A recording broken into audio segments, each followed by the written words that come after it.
tayo sa Diyos, ang araw niya'y malapit na. Maghintay tayo sa Diyos, puso natin ay ihanda. Maghintay tayo sa Diyos, puso natin ay buksan na. Sa ngalan ng Ama, ng Anak at ng Espiritu Santo, Amen. sumainyo ang Panginoon. At sumainyo rin. Mga kapatid, ikaw ba ay nalilito? Ikaw ba ay nawawala ngayon sa iyong buhay? Meron ba mga bagay na hindi mo maintindihan? O meron kang pagnanais na magwala o mawala na lang dito sa mundo? Mga kapatid, panahon ng Adbyento ay panahon ng pag-asa. Bakit tayo umaasa sa gitna ng mga bagay na hindi natin maintindihan sa ating buhay? Dahil meron tayong isang mapagmahal na Diyos, si Jesus ang mabuting pastol, na palaging naghahanap sa atin, na palaging gumagabay sa atin, na palaging nagpapalakas sa atin. Sa mga pagkakataon na kung saan nagduda tayo sa kabutihan ng Diyos, magpakumbaba tayo, hilingin natin muli ang kanyang awa at pagpapatawad para tayo ay makita muli na karapat dapat makatanggap sa mga banal na misteryo. Inaamin ko Sa makapangyarihang Diyos at sa inyo mga kapatid, na lubha akong nagkasala sa isip, sa salita, sa gawa at sa aking pagkukulang. Kaya isinasamo ko sa mahal na Birheng Maria, sa lahat ng mga anghel at mga banal, at sa inyo mga kapatid, na ako'y ipanalangin sa Panginoong ating Diyos. kaawaan tayo na makapangyarihang Diyos, patawarin tayo sa ating mga kasalanan, patnubayan tayo sa buhay na walang hanggan. Amen. Panginoon, kaawaan mo kami. Panginoon, kaawaan mo kami. Kristo, kaawaan mo kami. Kristo, kaawaan mo kami. Panginoon, kaawaan mo kami. Panginoon, kaawaan mo kami. Manalangin tayo. Ama naming makapangyarihan, ipinahayag mo na may tutubos sa sanlibutan. Ang kariktan ng kanyang pagsilang, ang mahintay nawa ng may pananabik at kagalakan. Sa pamamagitan niya kasama ng Espiritu Santo, magpa sa walang hanggan. Amen.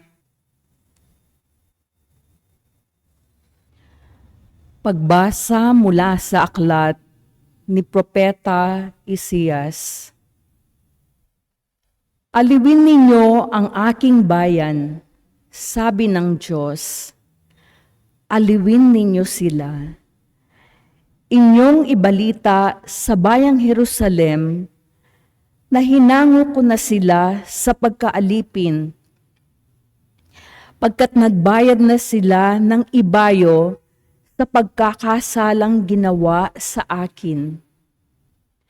May tinig na sumisigaw, ipaghanda ang Panginoon ng daan sa ilang, isang patag at matuwid na lansangan para sa ating Diyos. Tambakan ang mga lambak, patagin ang mga burol at bundok, at pantayin ang mga baku-bakong daan. Mahahayag ang kaningningan ng Panginoon at makikita ng lahat. Siya mismo ang nagsabi nito, magpahayag ka. Ang sabi ng tinig, ano ang ipahahayag ko? Tanong ko.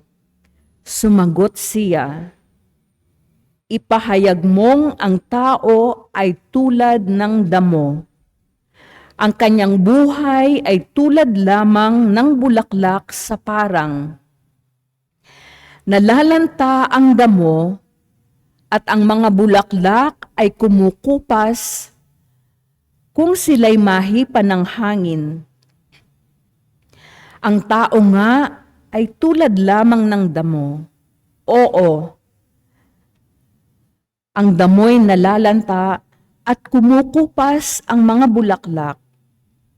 Ngunit ang salita ng Diyos ay hindi lilipas. At ikaw, O Jerusalem, mabuting balita ay iyong ihayag. Ikaw, Sion, umakyat ka sa tuktok ng bundok. Ikaw ay sumigaw, huwag kang masisindak. Sabihin sa Huda, narito ang iyong Diyos. Dumarating ang Panginoon na makapangyarihan, taglay ang gantimpala sa mga hinirang. At tulad ng pastol, yaong kawan niya ay kakalingain. Sa sariling bisig, yaong mga tupay kanyang titipunin. Sa kanyang kandungan ay pagyayamanin at papatnubayan ang tupang may supling. Ang salita ng Diyos. Salamat sa Diyos. Ang ating Diyos ay darating upang tayo ay tubusin. Ang ating Diyos ay darating upang tayo ay tubusin. Purihin ang Panginoon, awitan ng bagong awit. Panginooy papurihan nitong lahat sa daigdig. Awitan ang Panginoon, ngalan niya ay purihin. Araw-araw, ang ginawang pagliligtas ay banggitin. Ang ating Diyos ay darating upang tayo ay tubusin. Kahit saay, ipahayag na ang puon ay dakila. Sa madla ay ipahayag ang dakila niyang gawa. Panginooy siyang hari. Sa daigdig ay sabihin, sa paghatol sa nilikha, lahat pantay sa paningin. Ang ating Diyos ay darating upang tayo ay tubusin. Lupa't langit ay magsaya, umugong ang kalaliman. Lahat kayo nalilikhang nasa tubig ay magdiwang. At ang bukirin at ang lahat ng naroon ay sumigaw. Pati mga punong kahoy sa galak ay mag-awitan. Ang ating Diyos ay darating upang tayo ay tubusin. Ang punon ay pupurihin, pagkat siya ay daratkal. Paririto sa daigdig, upang lahat ay hatulan. Tapat siya kung humatol, at lahat ay pantay-pantay. Ang ating Diyos ay darating upang tayo ay tubusin.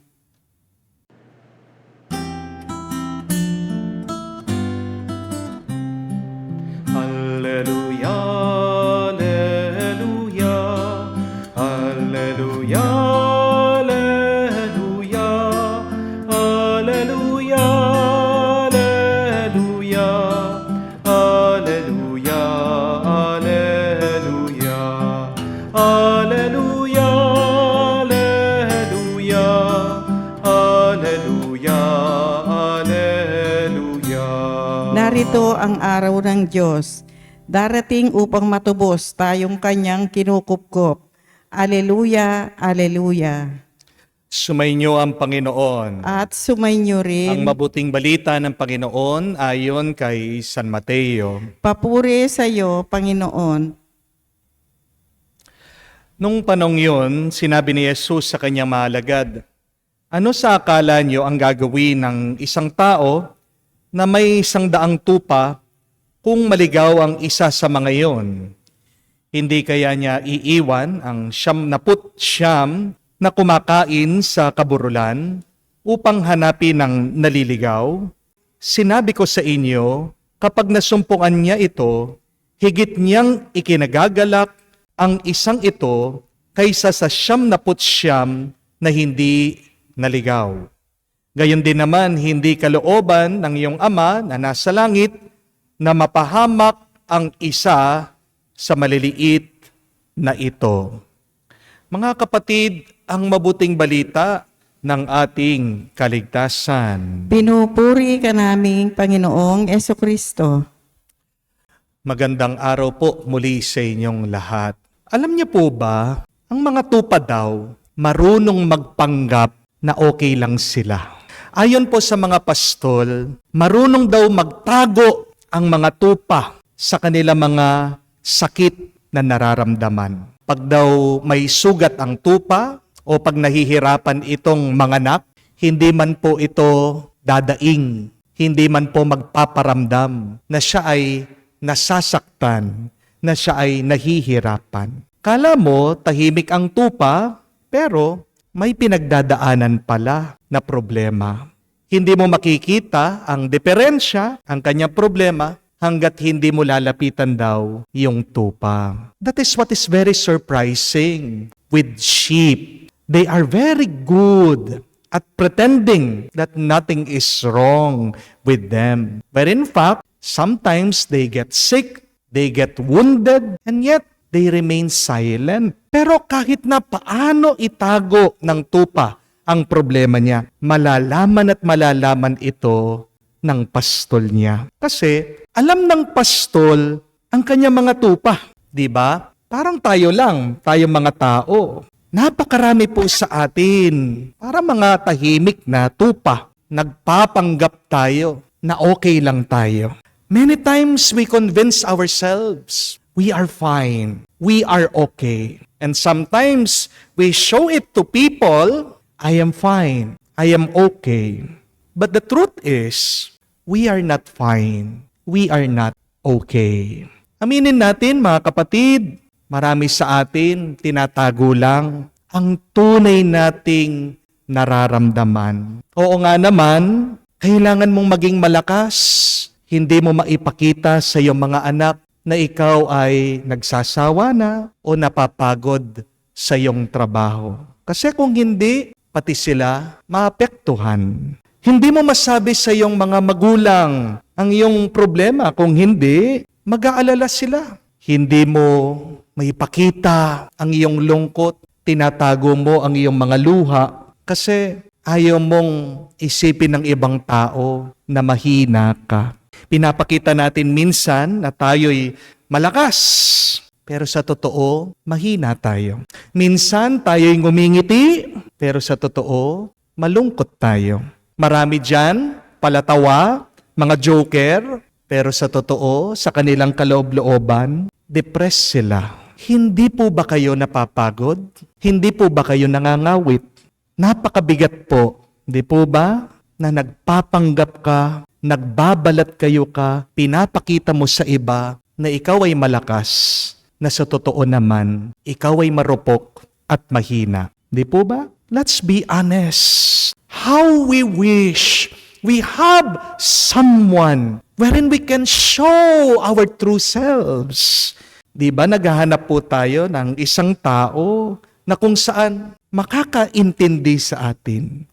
Naghahanap tayo ng isang tao na kung saan makakaunawa sa atin. Yung isang tao na hindi ka huhusgahan sa iyong kahinaan. At ang mabuting balita, meron tayong isang Diyos.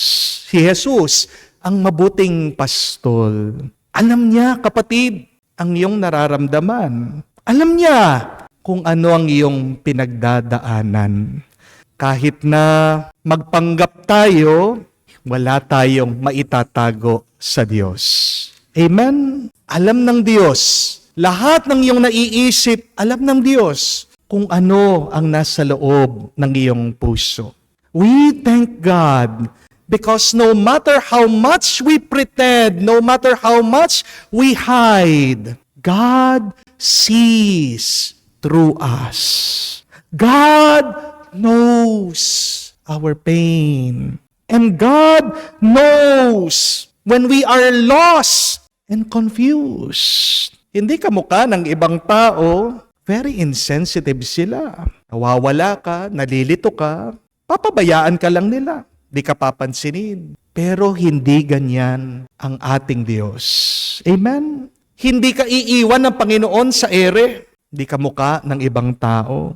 Sabi nga sa Ebanghelyo, kayang iwanan ng Diyos, ng ating Panginoon, ang marami, the 99, para doon sa isa na nawala. Ganyan tayo kamahal ng Diyos. Kaya niyang magsakripisyo, kaya niyang magpagod para sa atin. At kahit na ilang beses ka pa mawala o magwala, kahit na paulit-ulit kang lumayo sa Diyos, kahit na nasaktan mo na siya, hindi magsasawa ang Diyos na hanapin ka. Because He is a God who comforts us. Yan po ang ating narinig sa unang pagbasa. Siya'y isang Diyos na nagbibigay ng aliw. My dear friends, we thank God for He is a God of hope. What is our hope? Anong pag-asa natin? Na kahit na sa iyong kahinaan, mawala ka bukas, magbalik ka sa pagkakasala, hindi magsasawa ang Diyos na hanapin ka, na ibalik ka niya sa kanyang kaharian. Nagpapasalamat tayo sa Diyos dahil siya ay isang Diyos ng malasakit at ng pagmamahal. We have a God who loves us dearly. Napakaganda po itong aking nabasa. Sabi niya, our days will become a lot happier if we give people a piece of our hearts rather than a piece of our mind. O nga naman po, no? Mas masaya, mas tahimik, mas puno ng kapayapaan at galak ang ating mga araw. Kung pag ang isang tao na nagkamali, minamahal mo pa naman, ay binibigay mo ang iyong puso at loob sa kanya, kaysa sa binibigay mo, pinaparinig mo kung anong naiisip mo tungkol sa kanya. Mga kapatid, walang maitutulong ang ating paghuhusga sa iba. Hindi nakakapagbigay ng aliw, hindi nakakagaan ng loob ang paghuhusga mo sa ibang tao pag nagkamali sila. Di niyo po ba napansin ang Diyos natin nung daw nakita niya yung tupa na nawawala? Natuwa siya, hindi siya nainis, nagalak siya, binalik niya yung tupa sa kanyang kawan. Hindi naman niya pinagalitan, hindi niya sinermonan. Remember, my dear friends, that it is not our job to judge people. It is the job of God. And yet, see, God always relents in judging. What is our job? Ano ba talagang papel natin dito sa mundo? Balikan niyo ang turo ni Jesus. It is to love our neighbor as ourselves. Ang kapwa. At wala pong qualification yung kapwa, ha? Hindi niya sinabi na mahalin mo yung mga kapwa mo na mapagmahal sa iyo. Hindi sinabi ng Panginoon na mahalin mo yung mga kapwa mo na mapagbigay sa iyo. Hindi niya sinabi na mahalin mo yung mga kapwa na mabait sa iyo. Kapwa, yan man ay pasaway, yan man ay nakasakit, yan man ay nawawala, nagwawala, nalilito, hindi maintindihan ang nangyayari sa kanyang buhay. Always love your neighbor as yourself. That is our job. That is what it means to become a follower of Christ. Kapatid, huwag mong huhusgahan ang kapwa mo pag sila'y nawawala. Kasi baka darating ang panahon, ikaw din mawala ka, malito ka. O baka darating ang panahon na may mga bagay na hindi ka maiintindihan sa iyong buhay. Darating din ang oras na magiging mahina ka at marupok ka. Dahil walang tao ang perpekto, pwera lang sa ating Diyos. Pwera lang maaari ang ating mahal na ina, si Maria. Pagdating ng araw, maiintindihan mo kung ano ang pagmamahal ng Diyos kapag ikaw naman ang nawala, kapag ikaw naman ang nagwala sa buhay. Kaya nga po, alam niyo, pag ako po ay nagmimisa, pag merong maliit na bata na patakbo-takbo dito sa harap, nag-iingay, napakalikot, hindi po ako nagagalit. Inuunawa ko yung bata. Kasi nung pong maliit din po akong bata, ako yun. Ganon din po ako. Pero nagpapasalamat po ako sa mga pare na nagmimisa nun. Kasi kahit na napakalikot ko, alam ko naman po, naiinis sila sa akin eh. Pero wala po akong naranasan noon na binulyawan ako ng pare, pinulpito ako, sinigawan ako gamit ng mikropono. At napakalaki po ng impact nun sa akin. Kaya lalo pong naging matibay ang aking pagnanais at pagnanasa na maging pare. Kasi doon ko po naranasan napakabait na mga pare. Mapagpasensya ang mga pare. Pagkaliit-liit ko, pagkagulo-gulo ko, minahal ako, pinagtiyagaan ako ng mga pare.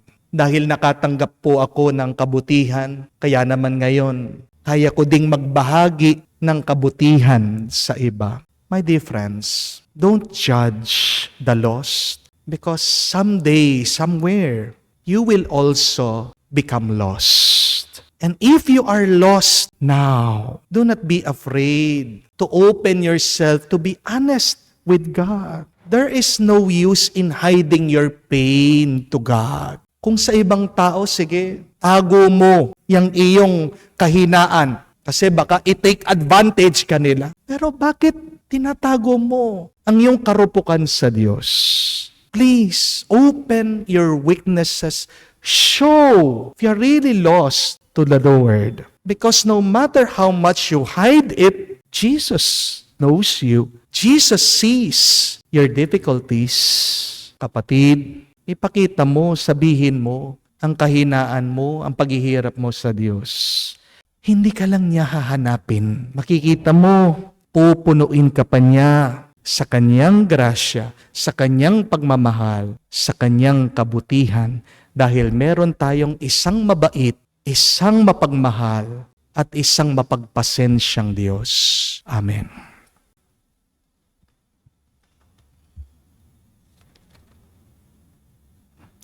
Ang Panginoon ng ating pastol na nakakakilala sa bawat isa sa atin, ialay natin ang ating mga panalangin sa Kanya na may pagtitiwala sa Kanyang pag-ibig para sa ating lahat. Ating sabihin, Panginoon, dinggin mo kami. Panginoon, dinggin mo kami.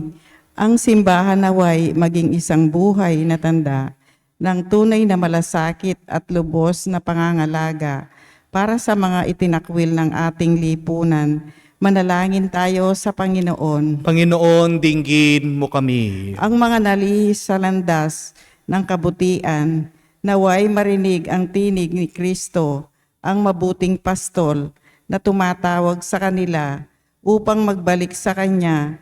Manalangin tayo sa Panginoon. Panginoon, dinggin mo kami. Ang mga kabataan naway marinig ang tinig ng ating Panginoon na tumatawag sa kanila para sa pagbabagong loob at pagtatalaga ng buhay para maglingkod. Manalangin tayo sa Panginoon. Panginoon, dinggin mo kami. Sa katahimikan po ng ating puso, sabihin natin sa Diyos ang ating mga personal na pangangailangan. Pinakamabuting Ama, gabayan mo kami sa matuwid na landas, dinggin mo ang aming mga panalangin at pagpalain mo ang bawat isa sa amin sa paraang ikaw ang higit na nakakaalam. Naway makasunod kami kung saan mo kami akayin. Hinihiling namin ito sa pamagitan ni Kristo aming Panginoon. Amen.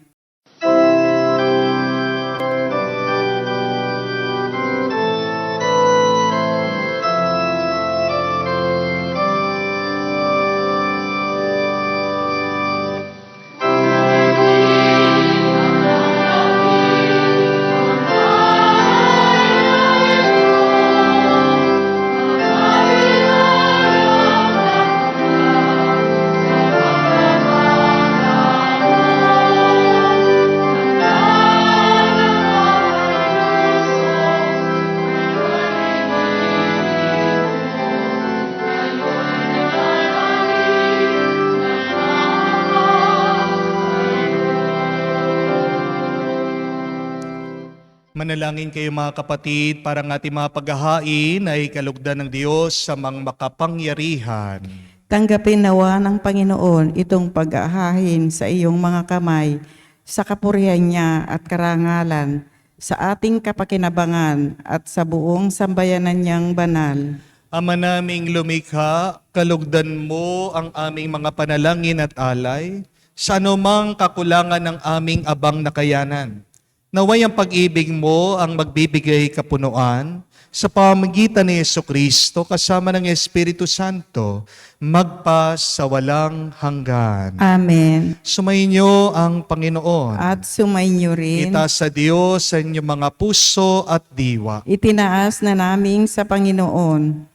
Pasalamatan natin ang Panginoong ating Diyos. Marapat na siya ay pasalamatan.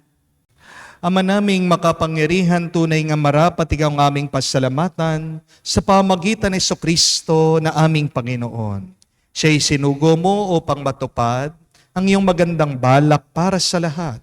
Hindi niya kinahiyang mamuhay ng mahirap upang mapakisamahan niya kaming matapat. Siya'y naging hindi na iba sa amin upang maitampok niya kami sa iyong piling. Sa kanyang lantaran muling pagdating, ang pakikisama niya ay puspusang magniningning. At ang pangako niya ay kapanapanabik, ay inaasahan namin lubos na makakamit. Kaya kay isa na manghel na nagsisiawit ng papuri sa iyo, nang walang humpay sa kalangitan, kami nagbubunyi sa iyong kadakilaan.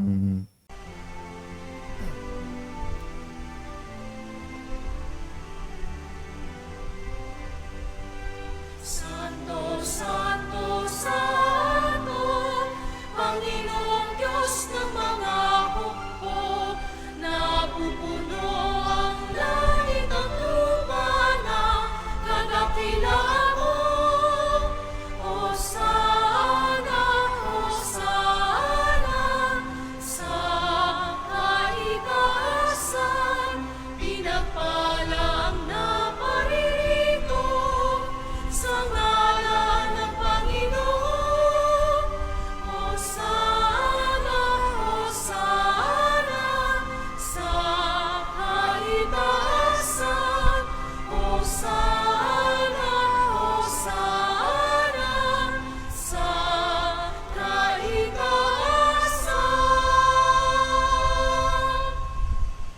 Ama naming banal, ikaw ang bukalan tanang kabanalan, kaya't sa pamagitan ng iyong Espiritu, gawin mong banal ang mga kaloob na ito, upang para sa amin, maging katawan at dugo ng aming Panginoong Heso Kristo. Bago niya pinagtiis ang kusang loob na maging handog, hinawakan niyang tinapay, pinasalamatan kanya. Pinaghati-hati niya iyon, inabot sa kanya malagad at sinabi, tanggapin ninyong lahat ito at kanin. Ito ang aking katawan na ihahandog para sa inyo.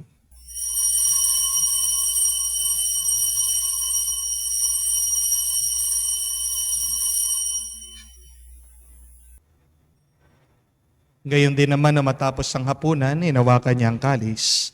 Muli kanyang pinasalamatan. Inabot niya ang kalis sa kanya malagad at sinabi, tanggapin ninyong lahat ito at inumin. Itong kalis ng aking dugo, ng bago at walang hanggan tipan. Ang aking dugo na ibubuhos para sa inyo at para sa lahat, sa ipagpapatawad ng mga kasalanan. Gawin ninyo ito sa pag-alaala sa akin.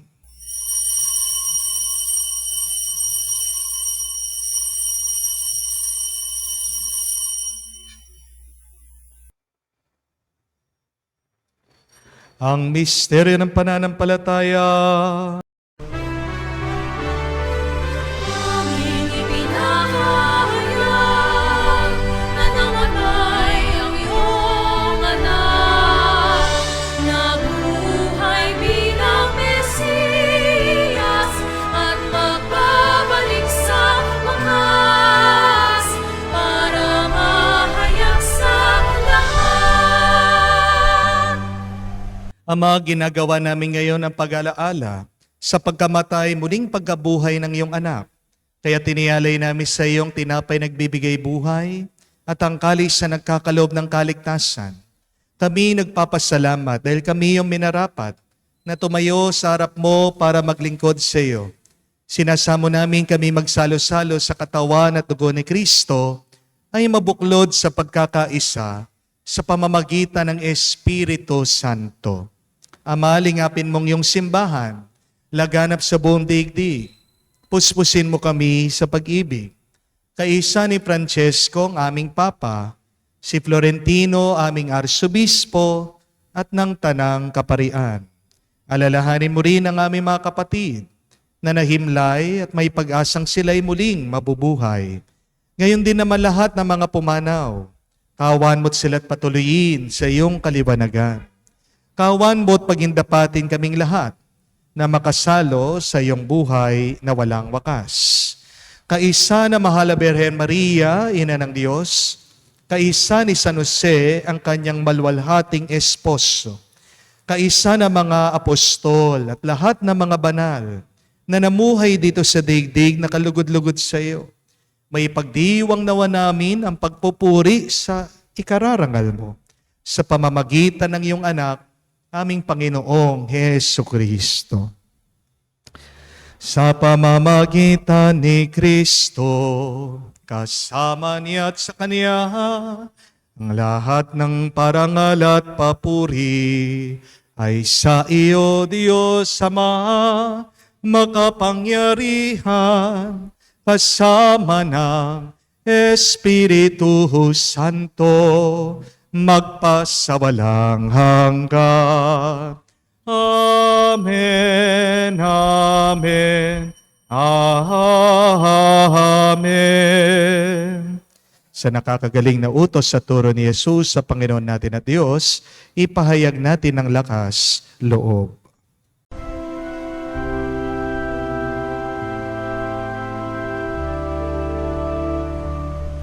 Ama namin, sumasalangit ka, sambahin ang ngalan mo, mapasa amin ang kaharian mo, sundin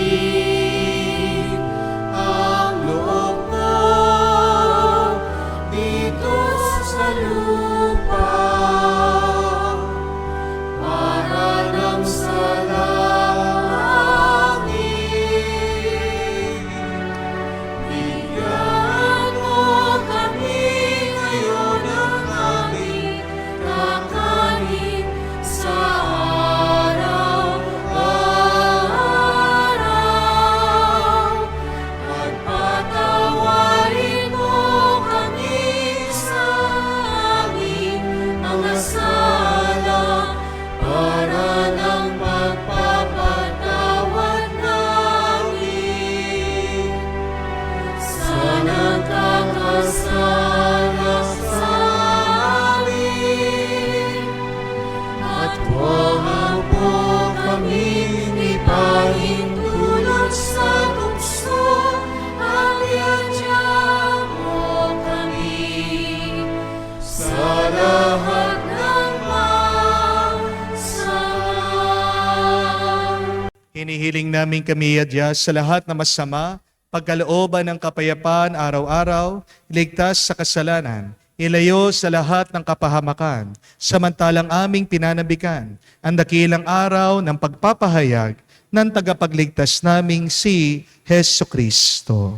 Sapagkat iyo ang kaharian at ang kapangyarihan at ang kapurihan magpakailanman. Amen. Panginoong Hesu Kristo, sinabi mo sa iyong mga apostol, kapayapaan ang iniiwan ko sa inyo, ang aking kapayapaan binibigay ko sa inyo.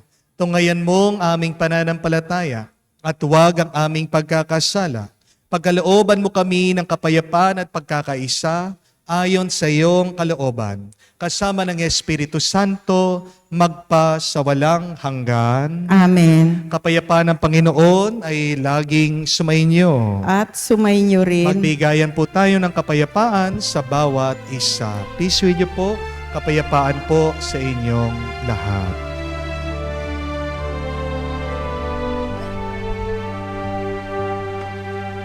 Kordero ng Diyos na nag-aalis ng mga kasalanan ng sanlibutan, maawa ka sa amin, maawa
kapatid, naririto ang ating Panginoong Jesucristo, ang Kordero ng Diyos. Siya nag-aalis sa mga kasalanan ng sanlibutan. Mapalad tayong lumalapit sa piging ng Kordero. Panginoon, hindi ako karapat-dapat na magpatuloy sa iyo. Ngunit sa isang salita mo lamang ay gagaling na ako.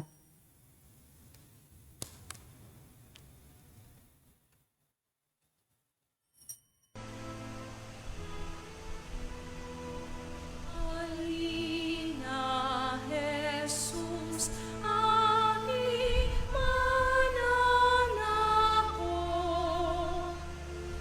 Dusa ng iyong bayan, masta't abot-abot.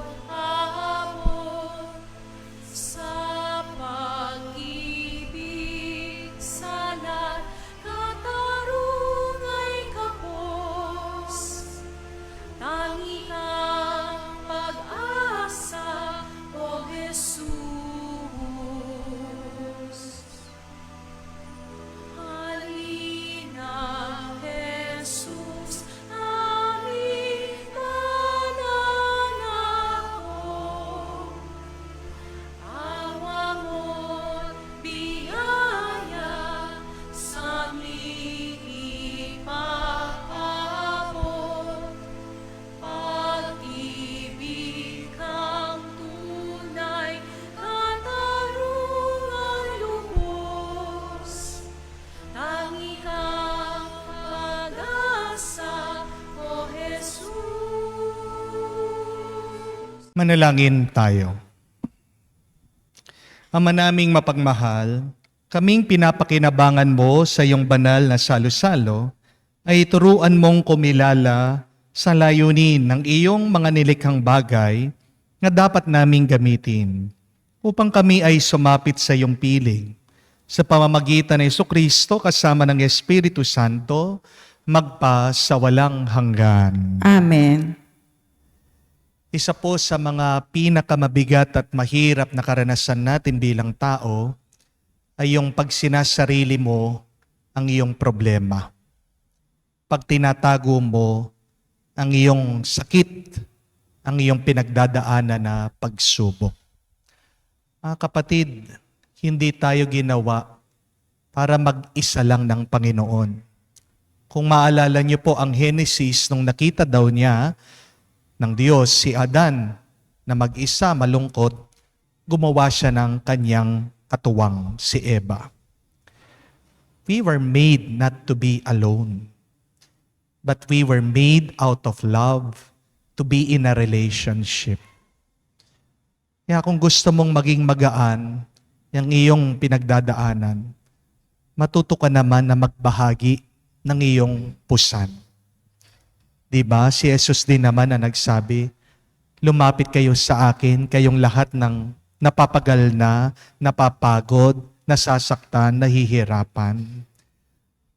Kung hindi mo na mapagkatiwala ng ibang tao, dahil minsan ka na nilang sinaktan, sinira ang iyong tiwala, nandiyan ang Diyos.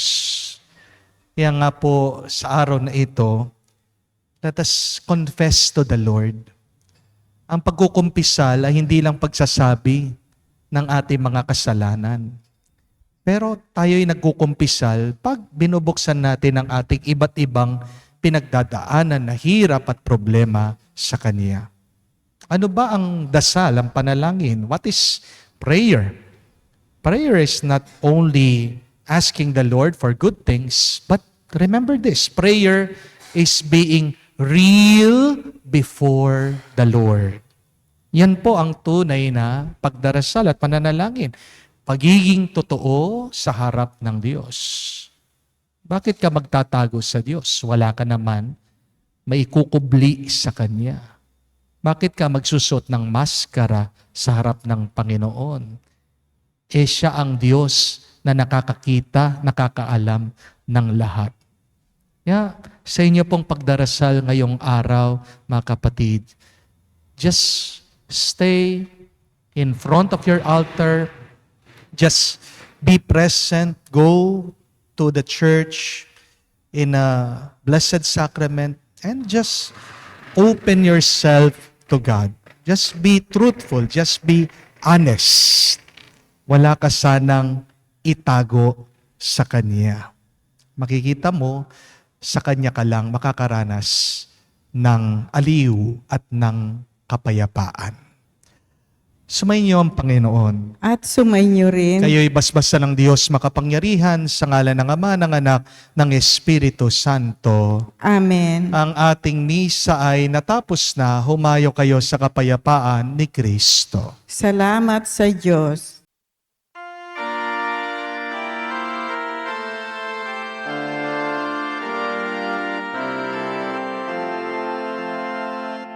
Maghintay tayo sa Diyos.